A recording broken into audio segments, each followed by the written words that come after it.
Hello, everyone.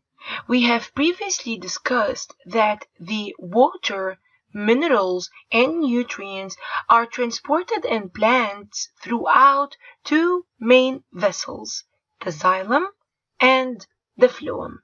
In this tutorial, we are going to look at the function and structure of xylem vessels or xylem tubes inside the plant. Xylem vessels are dead cells which do not contain cytoplasm. They form a hollow tube. And they also form a continuous system with leaves, roots, and stems. Xylem vessels carry water and dissolved minerals up the stem to the leaves in one direction only, which is upward. Both xylem and phloem are grouped together in vascular bundles. Xylem also plays an important role in supporting the plant, and that is because of its specific structure. So, how is the structure of the xylem vessel adapted to its function? Or how does the shape or the structure of the xylem vessels allow them to transport water and minerals and provide support for the plant?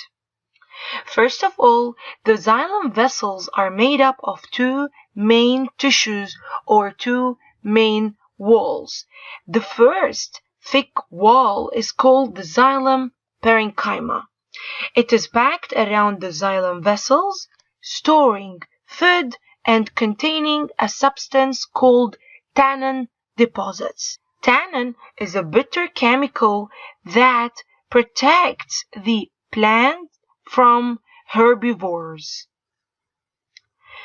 Secondly, the xylem is surrounded by lignified secondary walls that provide extra mechanical strength but do not transport water.